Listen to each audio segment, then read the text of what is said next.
నమస్కారం. ఈ తరం భారతం న్యూస్ కి స్వాగతం. ఈ రోజు జాతిపిత మహాత్మా గాంధీ వర్ధంతి సందర్భంగా ఖమ్మం జిల్లా కాంగ్రెస్ పార్టీ కార్యాలయం సంజీవరెడ్డి భవన్లో జిల్లా కాంగ్రెస్ పార్టీ అధ్యక్షులు పువ్వాళ్ల దుర్గా ప్రసాద్ మహాత్మా గాంధీ చిత్రపటానికి పూలమాలలు వేసి ఘనంగా నివాళులర్పించారు.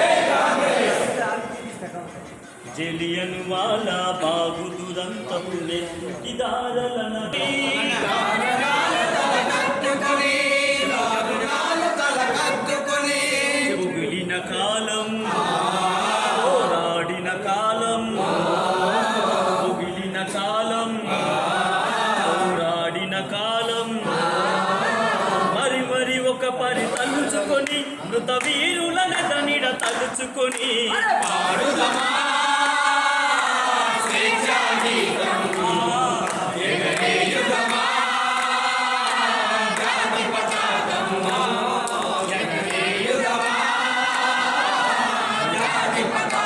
వందే మాతరమని నినదించిన స్వార్థం వీరుల తలుచుకొని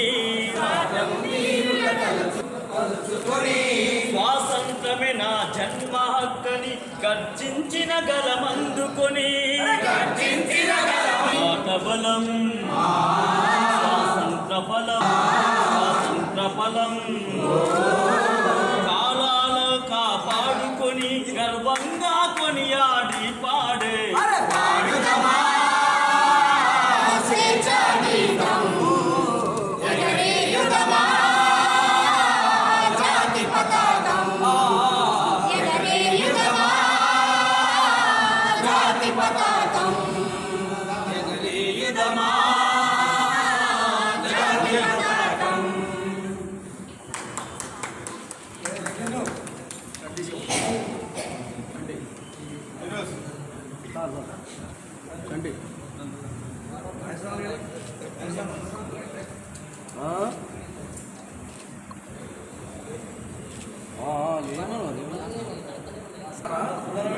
అందరికీ నమస్కారం.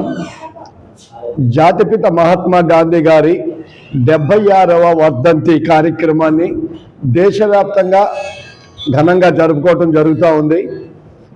అట్లాగే ఖమ్మం జిల్లాలో కూడా సంజీవరెడ్డి భవన్ కాంగ్రెస్ పార్టీ కార్యాలయంలో కూడా గొప్పగా ఈరోజు కార్యక్రమాన్ని నివాళులర్పించడం జరిగింది. మహాత్మా గాంధీ దేశ స్వాతంత్రం కోసం పోరాటం చేస్తూ శాంతి మార్గాన్ని ఎన్నుకొని శాంతి దూతగా, అట్లాగే దేశ స్వాతంత్రం వచ్చినటువంటి స్వాతంత్ర ఫలాల్ని ఈ దేశంలో ఉన్నటువంటి ప్రతి పేదవాడికి, సామాన్యుడికి, కుల మతాలకి అతీతంగా దేశవ్యాప్తంగా ఉన్న ప్రతి వాడికి చేరేలాగా చేయాలని అఖండ భారతాన్ని ఏర్పాటు చేసి జాతి సమైక్యత, దేశం మొత్తం కూడా ఒకటే జాతిగా పరిగణించబడాలని చెప్పేసి అంటరానితనము, నిరుపేద నిర్మూలన, ప్రతి వాడికి ఉండటానికి ఇల్లు, తినటానికి తిండిని ఏర్పాటు చేయాలనేటటువంటి ఒక గొప్ప కాన్సెప్ట్తోని దేశంలో పనిచేసినటువంటి మహనీయుడు జాతిపిత మహాత్మా గాంధీ. ఆనాడు ఉన్నటువంటి వారికి, ఇప్పుడు మన తరానికి, రాబోయే తరానికి కూడా ఒక దిక్సూచి లాంటివాడు, మార్గదర్శకుడు.